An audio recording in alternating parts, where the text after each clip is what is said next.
And here is Carol to talk to us all about everyone's favorite plants, tomatoes. Hi, this is Carol. I'm the horticulture technician here at Jefferson County Extension. And tomatoes are one of those things we get questions about almost year round. People will ask what to do for the next year. They'll ask what to do during the year, for prep, for post, as far as pulling plants out, what to do with them, and so forth. So we're here to try to answer a few of those things. Most Kentuckians see growing tomatoes almost as a religious experience. It is one of those things that so many people want to be successful at. The problem is not every piece of property is going to have the perfect light, soils, water, and all of that. But what we're going to try to do is at least get you successful enough to get some harvest. So we're going to talk basically about the plant itself, what to expect from tomatoes and the different types of tomatoes. And one of the things that I did not put in as far as the links are varieties of tomatoes. And we do have an excellent publication on vegetable varieties. It's all varieties of vegetables. And you can always give us a call, and I'll be glad to either send you a link personally or copy it and send it to you snail mail, either way. But when we come down to looking at tomatoes, the only part that's really edible is, of course, the fruit. And the reason that's important is this is in the nightshade family. The Solanaceae family has a lot of things that can be toxic. So you want to know what part of the plant you want to eat, and you want to know how to get that plant to give you as much of that as possible. Another plant in the same family are peppers, potatoes, and eggplants. And of course, with potatoes, we're looking at underground parts of the root system are edible, but we don't do anything with the fruit and the top for that. So we have to look at these plants are cousins. They can carry the same diseases. They can attract the same insects. They can have some issues that are very much alike because they're closely related, but they don't interbreed. When it comes to tomatoes, you want to look at a few things. You want to look when you pick them out, if you haven't started them yourself. What you want to do is you want to look for a very strong, sturdy tomato. Now, yes, I kind of went overboard here, but I wanted you to be able to see. You want to have decent structure. If you have blooms, what I suggest is if you have buds at the top, that's going to flower. Before I plant it, I'm taking that out. And people say, well, why do you want to do that? It's already flowering. I want this plant to concentrate on a good root system, good stems, great leaves, so that later it's prepared to give me a big harvest rather than those 1 or 2 blooms that were opening up early. The next thing I want to look at is, does it have a strong stem? Yes, it does. It's got decent roots. I'm not going to pull it out of the pot yet again.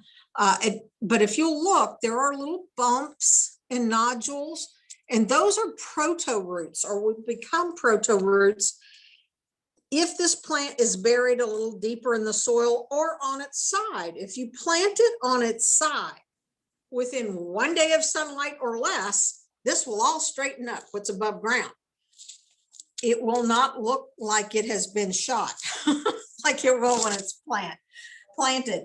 It will straighten up really quick, but that area below ground will put out additional roots. If you're going to do that, strip off these older leaves because the plant's going to discard them anyway. And many people do like to come through and take these other little buds off. And you'll notice everywhere there's a leaf, there'll be another bud.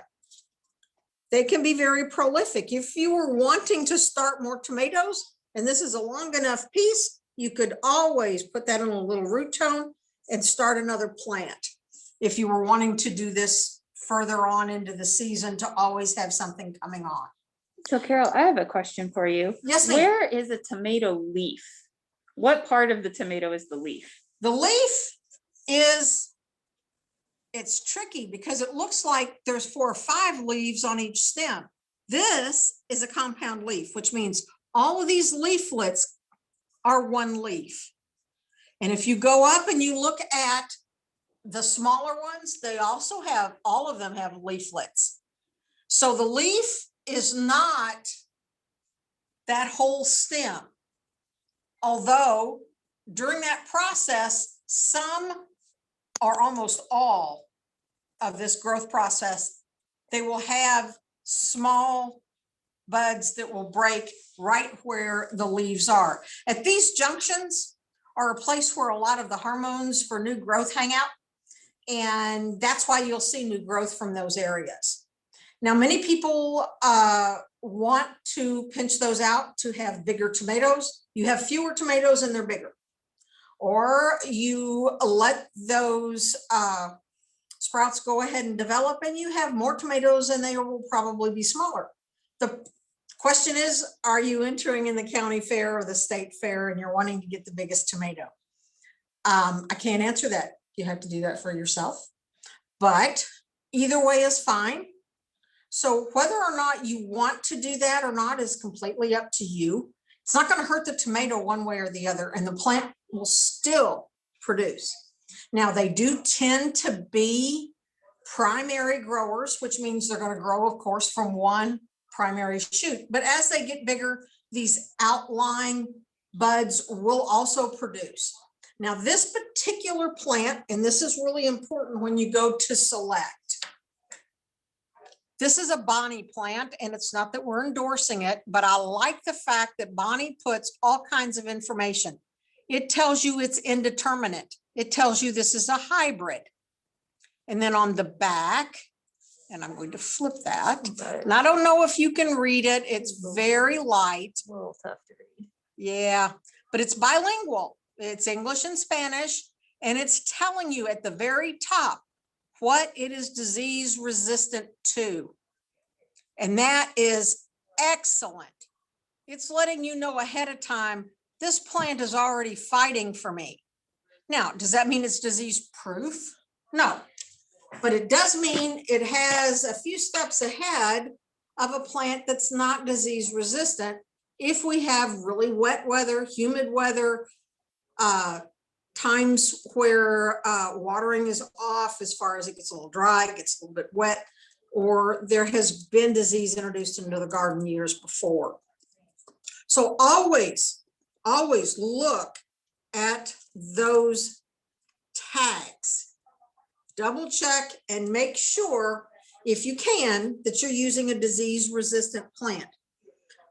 What are those big diseases? The biggest diseases is verticillium, and that's going to be with a V.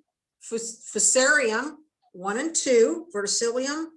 I had mentioned that. Nematodes, tobacco and tomato virus, alternaria leaf spot, septoria, leaf spot, early blight. These plants have been grown so much worldwide, and they have become so popular that there are thousands of varieties. Some are going to be more resistant than others. Some will do better in your yard than others. Is this the only variety you should choose? No. But there are a lot to look at. Now, you look at whether or not they're determinate or indeterminate, and you wonder, what does that mean? Well, the easiest way for me to remember it is a determinate tomato is determined to be bushy and determined to come on mostly all at once. They're great for canning. You get a big harvest, usually around the same time. And that works out great for anybody who's canning, because you don't want to can once every week. You want to can maybe twice a season, get it over with, because you've got your house hot and it's taking an awful lot of effort for you to put into canning those tomatoes. That doesn't mean you can't grow determinate tomatoes for any other reason. It just means that that's an easy one for that reason. Now, indeterminate, and this particular was one is Indeterminate.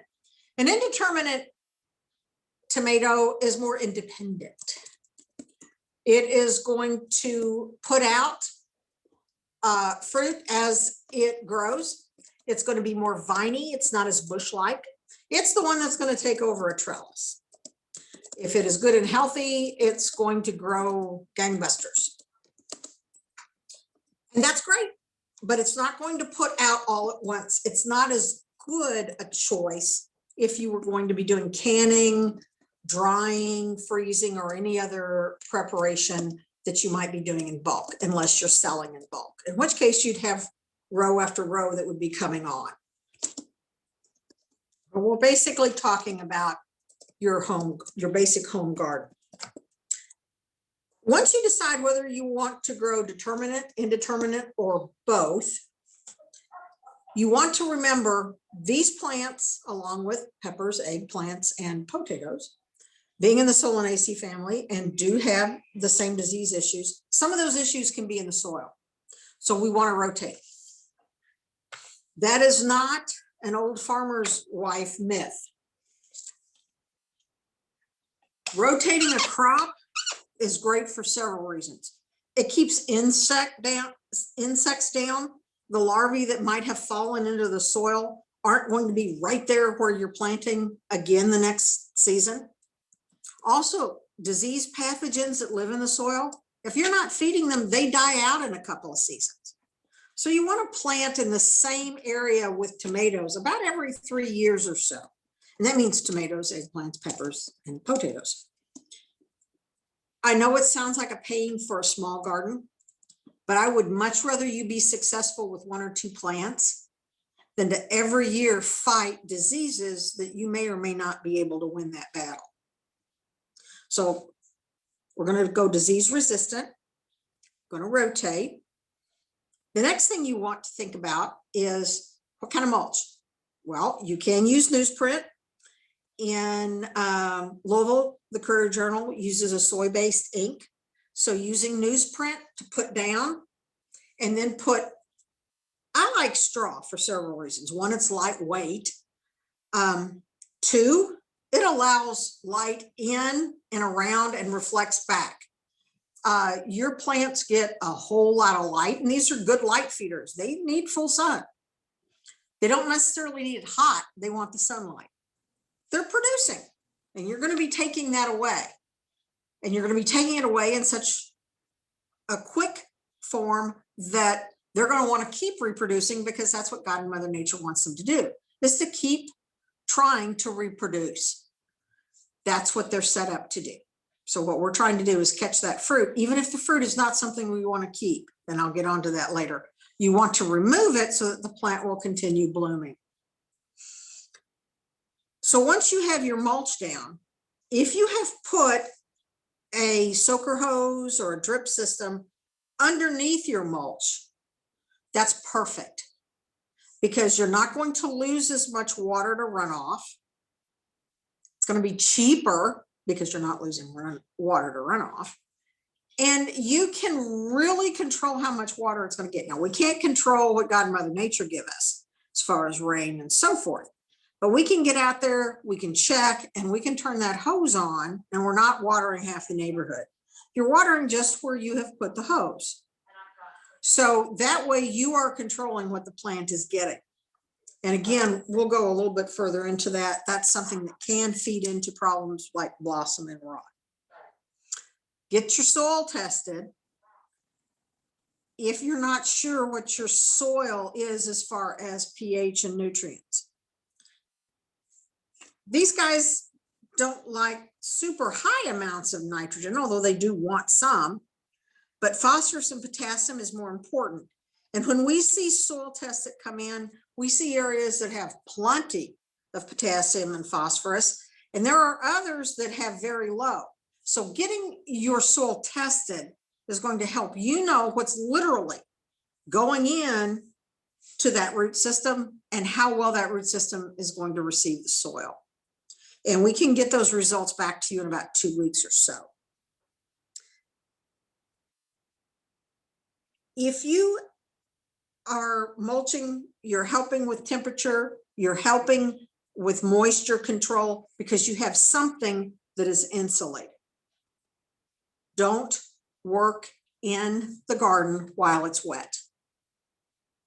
You don't want to go through that area when it has just rained, or if the only way you can water is an overhead sprinkling system.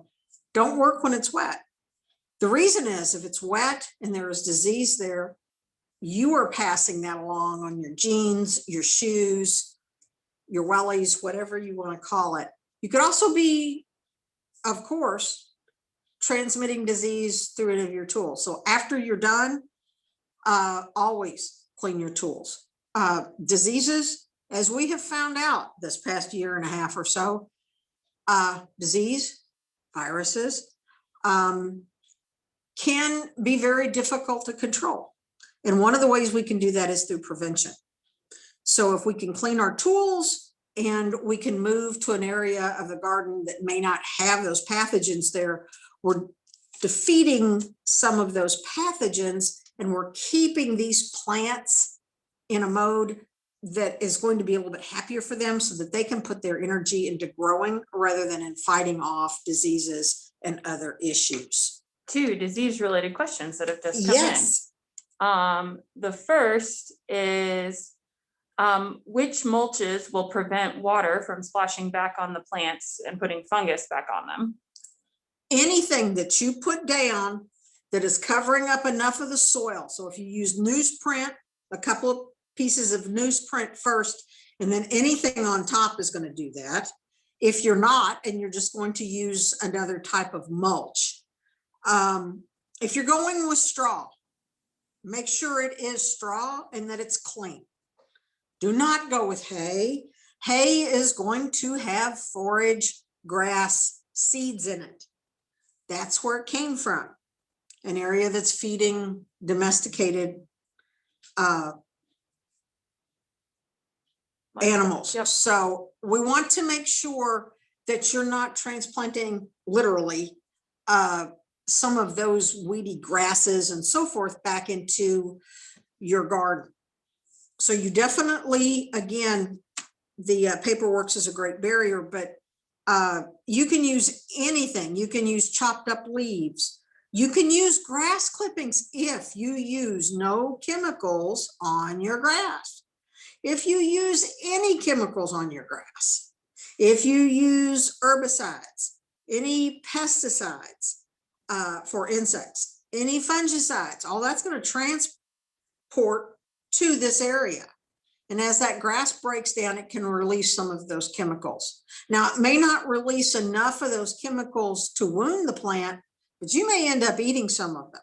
So make sure those grass clippings are clean, or make your own compost. Compost works out just fine, and it's a slow feed.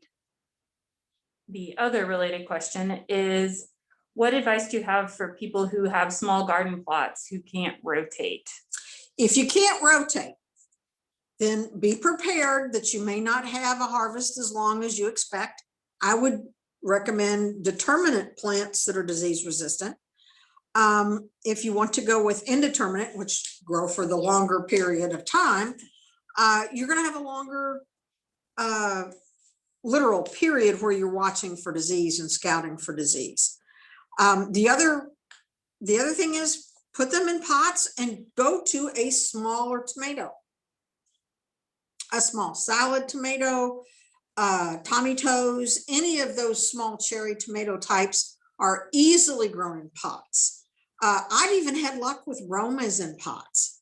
And we're not talking about a 6-inch pot like I have here with this tomato. I'm talking about a good sized pot. Like because a 5-gallon bucket. Right. Yeah. Because you want a good sized root system because you're supporting all this top growth. It's giving you goodies. So you want to be able to do that. But rotating, you can also take that small garden, divide it into thirds.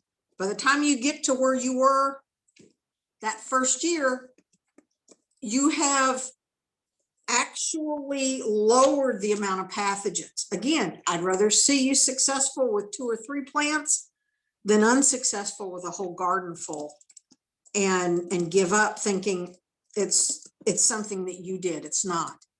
This is just one of those things that come with tomatoes. Did that answer the question? Believe so. And if other folks have questions as we go, you can either say them out loud or you can put them in the chat and I'll be sure to read them out. And about watering, you do want to be consistent.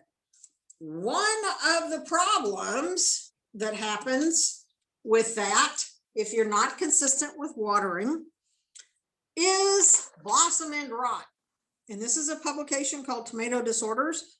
UK has it. There is a on the list that I've given to Bethany, that is there.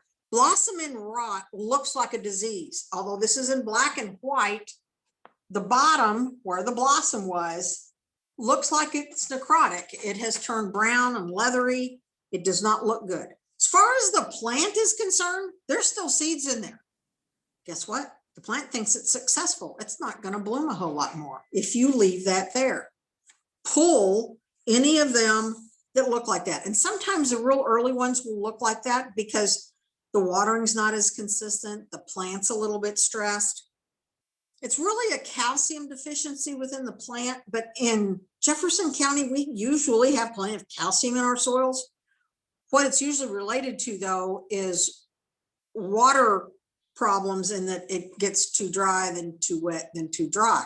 And when that happens, that calcium bypasses the fruit to try and keep the plant hydrated. So it's really a calcium deficiency within the fruit. And there's no way to stop that other than to keep consistent watering. But there's all that information there, and it goes into that. It's talking about, again, over watering should be avoided. Don't walk in the garden while it's wet and things like that, where you could be promoting other diseases while the plant is trying to struggle with this. That's another reason why mulch is excellent, because that's helping keep that going from dry, wet, dry, wet, dry, wet. You're getting a more even keel as far as insulation with using a good mulch. Something else that looks like disease that isn't is tomato leaf curl. And tomato leaf curl is literally when the tomato leaves start to curl.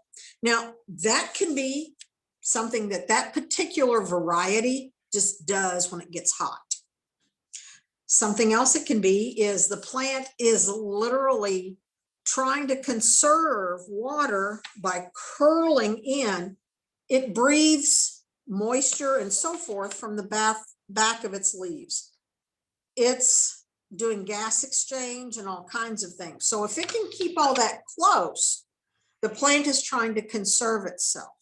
So leaf curl on its own does not mean that there is a disease problem going on. It just could be a little bit of water and a little bit of heat. One thing you should be aware of, when we get temperatures close to 90 and above, many times tomatoes tend to go dormant. They go into some suspended animation. They may have blooms, but the blooms may fall off. Or they may be pollinated, but they don't actually form fruit. Or small fruit takes forever to go ahead and grow. When we have those 90-day periods, especially if it's 90 and above, without a lot of relief, you're not going to get as many tomatoes. Now, sometimes if that happens, you can put up a lattice where you're kind of blocking some of that sun, especially the hot afternoon sun, where some sunlight is getting in, but you're shading a little bit. We had a couple of years ago where we had those 90+ degree days for about 80 days in a row. That blew all of our temperature records, and there wasn't any relief unless we did that. So that year was really hard on tomatoes in some areas because they just didn't want to produce. It's too hot for them. Now, other plants in the tomato family, peppers, they live for that. So it just depends on what plant you're growing in that particular family. So that's not one of those things that you have to worry about everything in the Solanaceae family. but specifically with tomatoes, that can be an issue. Now, when we start looking at some of the big diseases, there's tomato wilt problems, and that's that pathogen that hangs out in the soil. That's the one that's going to take 2 to 3 seasons to get rid of, because hopefully if you're not feeding it anything in the Solanaceae family, it's going to die. Now, you can grow beans, you can grow corn, you can grow anything else, just not in the Solanaceae family. I'm not telling you to waste that space. Produce, but don't produce tomatoes, peppers, eggplants, and potatoes. Now, there are also bacterial wilts. There's also bacterial cankers. And then there's early and late blight of tomato. Again, we have all of these publications. But what I'm getting to are the publications, or actually the tool that Cornell University has put together that is awesome. Now you'll notice that there are 2 Cornell University, that one's a fact sheet and one's an ID sheet. Both of them are very helpful. Once you go into that page, you click on what you want. It's going to tell you the disease, what it looks like. It's going to show you on the plant what it looks like, or on the fruit, depending upon where it shows up. It's going to talk about whether or not it's a physiological problem. Is the plant not getting enough magnesium? Is it blossom and rot? Is it a problem where there are other issues with types of toxicities, deficiencies, things like that, that again look like diseases but aren't? It is an excellent MD site. It's actually a fruit and vegetable MD online site, and the fact site is good, but I really, really, really like their disease site, because they're giving you so many choices to look at. And then once you go into that site, you can see and compare what some of those diseases look like. So you have an idea, if you don't have time to bring us a plant or a piece of plant for us to send to the university. Now, once you have planted these plants early, you can use fungicides as long as you don't have blooms yet. But once you start getting blooms, fungicides usually negatively affect bees and other pollinators at least 40%. So we're talking about, you're having a 40% decrease in pollinators if you're using a fungicide too late. So you want to use a fungicide early when you first start seeing an issue. You can also pick those leaves off. If you have put down the mulch and everything, you're not going to get as much rain splash as we talked about earlier, so that's going to help. Unfortunately, wildlife, including everything from insects to squirrels to mice, can carry diseases from one garden to another. So again, there's no promises, but these are things that you can kind of keep in mind to help get these plants good and started so that they're strong enough to beat off some of these diseases on their own and fight. Now, most of the insect issues that we have with tomatoes are going to be things like whitefly, which is very difficult unless you're in a greenhouse where you can control what you're spraying. It's very difficult to control. Can it be controlled? Yeah, but you've got eggs going ahead and hatching probably every day, every other day. So it can take almost a month of insecticidal soap and things like that. You can always shake the plant, and once the adults start to fly, spray them with insecticidal soap. But you want to do all of that early in the morning. You don't want to spray any chemicals of any kind late in the afternoon when heat can be higher than 87 degrees. Most of these chemicals at 87 degrees or higher can actually spot leaves or cause some leaf death because the chemicals with the light and the heat have reactions that are not really good for the plants. On the note of chemicals, there is a question about what are safe products to use for problems, diseases such as leaf septoria. Not sure what safe there means, because we're all always reading and following the directions. The most organic choice is going to be one of the copper or sulfur fungicides. Use according to label instructions, because there are a lot of different manufacturers and they make the products a little bit different, so they won't be exactly the same as the one next door. So Ortho is going to do it different than Spectracide, who's going to do it different than Bayer. But for the most part, those are probably going to be your least toxic. Daconil early is not a bad choice. You go up any higher than that, the Mancozeb and some of the others, they're a little bit heftier. And unless you know that there are not any blooms there, and you're going to be spraying in an area where you're not going to be affecting other plants that may be blooming, we just want to protect our pollinators. Now, if you get really great blooms and it's not too hot, but you never get any fruit, maybe they're not getting pollinated. Now you can go by and gently shake the plant, and that usually will disturb pollen. You can also put in a row of wildflowers somewhere in your backyard or side yard to help invite pollinators.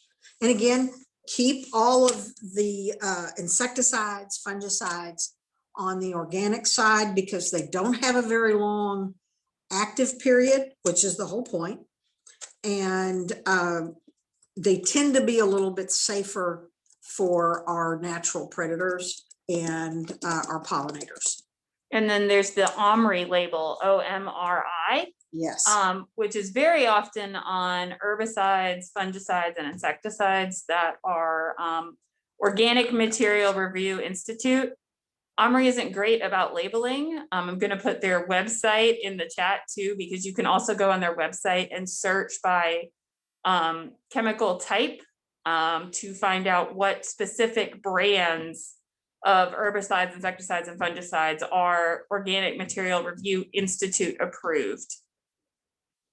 About those chemicals, any of those you think you may need or you know you've needed in the past, before Mother's Day, which is this weekend, try to go ahead and get what you think you may need if you don't have it. Things like insecticidal soap, the copper sulfur fungicides, because in the past, Mother's Day is the peak period for many garden centers. They quit ordering as much as far as plants, chemicals, and supplies.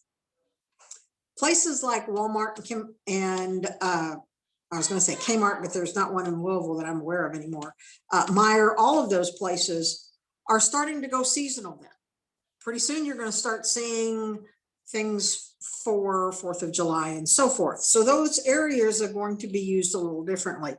Now, if you're looking at going someplace like Lowe's or Home Depot, those areas do carry them a bit longer. And in my Hort Shorts, I do talk about some of those areas and some of those chemicals and some of the places where you can find them. Your better nurseries are always either going to have them or they can order it for you. And that includes things that you may have to add into your soil, like sulfur to lower pH and so forth. So if you're wanting to see something a little different, you can go to some of those areas and see if they may help you out some. Of course, we do have our, you ready for the commercial? Our publication, Home Vegetable Gardening in Kentucky. You can find that online. We have it on our website. We have it on our Facebook site. It's excellent. It starts with the soil and goes on all the way through different types of plants and giving you highlights on what to expect from those plants. And of course, I've talked about having soil samples. Right now, we do have vouchers in the office, which means up to 2 per property. If you haven't already used the offer, 2 areas on your property in Jefferson County can be tested for free. Otherwise, it's just $8. $8 to give you recommendations, to tell you what your pH is, your nutrients, and then somebody that'll sit there and go through it with you. That's the best horticultural deal on the planet. So we're trying to make it as easy as possible for you to be successful. So we have information on how you go about doing that.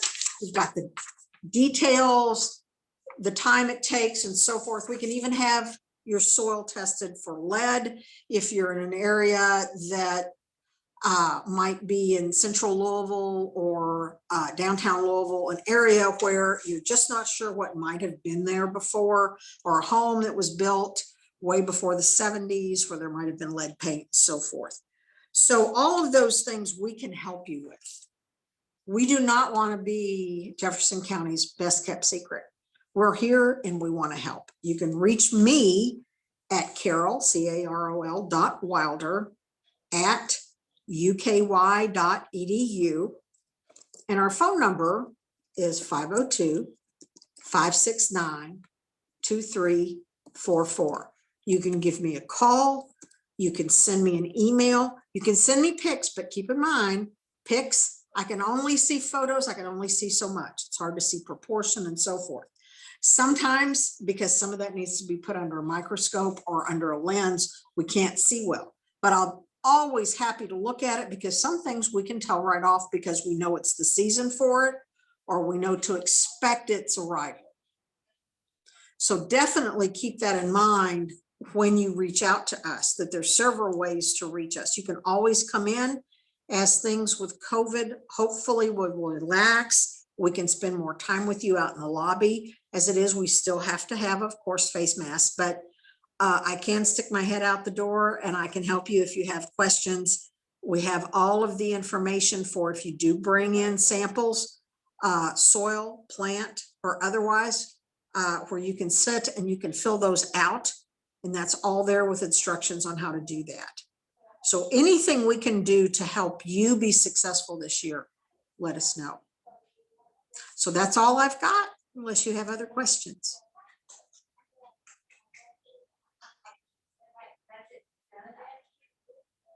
All right, do other folks have questions?